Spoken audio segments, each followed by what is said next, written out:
तर स्टुडंट आपण आता कोऑर्डिनेट कसे लिहितात ते बघितलं. आता आपण बघू की डिस्टन्स कसं फाइंड आउट करत असतात दोन कोऑर्डिनेट्स मधलं. आता बघा इथे सपोज आपण ए पॉइंट घेऊ, हा बी पॉइंट घेऊ. आता ए चे कोऑर्डिनेट आपल्याला माहिती आहे, आपण आताच बघितले होते. ए चे कोऑर्डिनेट काय असणार, x1, 0 आणि इथे काय असणार x2, 0. हे आपले बी चे कोऑर्डिनेट आहेत. आता या डिस्टन्स ऑफ ए बी म्हणजे या दोन पॉइंट्स मधलं जर आपल्याला डिस्टन्स काढायचं असलं तर आपण काय करतो, डिस्टन्स ऑफ ए कॉमा बी किंवा ए बी असं जर आपल्याला डिस्टन्स ऑफ ए बी जर काढायचं असेल तर काय करणार आपण, दोन्हीचे एक्स कोऑर्डिनेट मायनस करतो. म्हणजे to find the distance on X axis, म्हणजे एक्स ऍक्सिस वर असणाऱ्या कोऑर्डिनेटचं जर डिस्टन्स काढायचं तर आपण फक्त एक्सचेच कोऑर्डिनेट मायनस करतो. सो सिम्पली इथे लिहिणार आपण x2 मायनस x1 आणि आपल्याला भेटून जाते दोन्हीचं डिस्टन्स. आलं लक्षात कसं काढतात.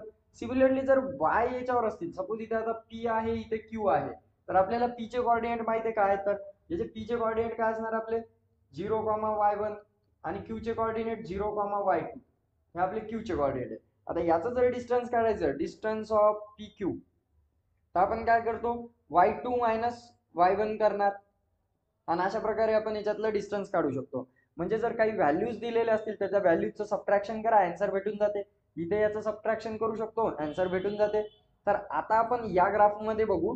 बघा इथे जर मी काही पॉइंट्स मार्क करतो, जसं की इथे घेतो मी x1, इथे पॉइंट घेतो x2, इथे पॉइंट घेतो x3, याच्यावर पॉइंट घेतो y1, त्यानंतर इथे पॉइंट घेतो y2 आणि इथे पॉइंट घेतो y3.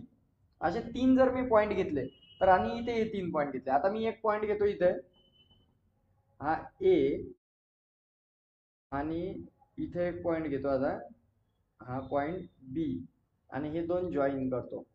आता बघा ए आणि बी जर मी जॉईन केले आणि मला ए बी सेगमेंट ही एक लाईन दिलेली आहे एक्स वाय प्लेन मध्ये, ही एक्स ऍक्सिस ही वाय ऍक्सिस, तर या प्लेनला आपण म्हणणार एक्स वाय प्लेन. आणि या एक्स वाय प्लेन मध्ये ही ए बी नावाची सेगमेंट आहे. या सेगमेंटचं मला लेंथ काढायची आहे किंवा मग ए पासून बी पर्यंतचं डिस्टन्स काढायचंय, याच्या दोन पॉइंट मधलं अंतर काढायचं, तर त्याला कसं फाइंड आउट करणार. तर त्याच्यासाठी काय फॉर्म्युला आहे, तर बघा तो फॉर्म्युला माहित करण्यासाठी आपण एक डिराईव्ह करू आणि तो फॉर्म्युला बनवू, मग तुमच्या लक्षात येईल.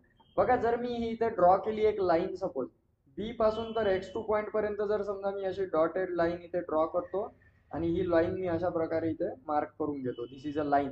आणि इथून सुद्धा एक मी अशी लाईन ड्रॉ करतो डॉटेड, जी ए पॉइंट मधून जाते आणि बी लाईनला कट करते. तर बघा या पॉइंटला नाव देतो मी सी पॉइंट. ठीक आहे, हा जो पॉइंट भेटला याला नाव देतो सी. आता बघा ए सी किंवा ए बी सी असं पण म्हणू शकतो. इथे एक ट्रायंगल फॉर्म होतो, this is our right angle triangle. इथे राईट अँगल ट्रायंगल फॉर्म होते. आता मला जर ए बी ची लेंथ काढायची तर पहिले ए चे कोऑर्डिनेट माहित असणं आवश्यक आहे. ए चे कोऑर्डिनेट काय आहेत सांगा, ए चे कोऑर्डिनेट काय असतील x1 आणि y1. So x1, y1. आता हे तुम्हाला लिहिता येतात, बरोबर आहे, कोऑर्डिनेट्स लिहिता येतात.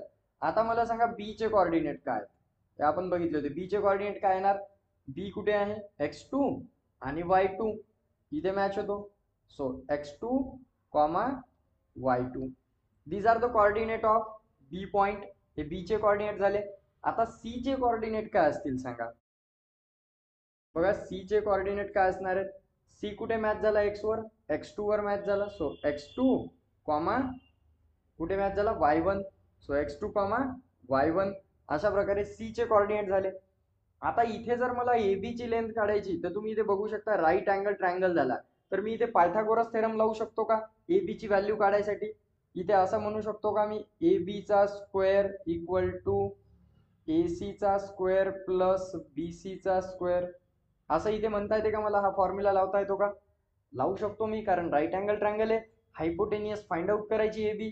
सो मी हा फॉर्म्युला इथे लावू शकतो. तर मग आता इथे जर मी हे कोऑर्डिनेट्स व्हॅल्यूज पुट केल्या तर बघा आता डिस्टन्स आहे एसी म्हणजे काय, एसीचा डिस्टन्स. सो ए आणि सी चे कोऑर्डिनेट मी मांडू शकतो. पण एसी कसा आहे, एक्स ऍक्सिस वर आहे इथे हॉरिझॉन्टल, म्हणून मी एक्स चेच कोऑर्डिनेट घेणार.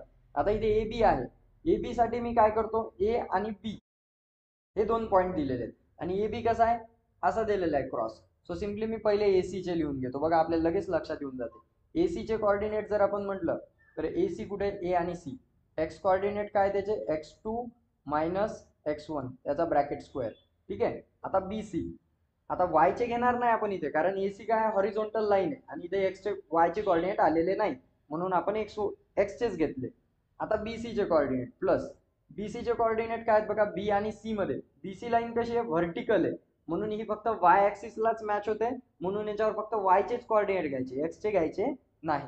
म्हणून आता इथे BC मध्ये आपण y2 मायनस y1 घेणार, y2 मायनस y1 आणि याचा स्क्वेअर होता म्हणून स्क्वेअर घेणार. तर बघा आता x2 minus x1 square plus y2 minus y1 square equal to काय झालं आपलं, AB चा स्क्वेअर. म्हणजे AB चे कोऑर्डिनेट काय झाले आपले, x2 minus x1 square plus y2 minus y1 square, या दोन्हीचे कोऑर्डिनेटचा स्क्वेअरचे ऍडिशन करावं लागेल.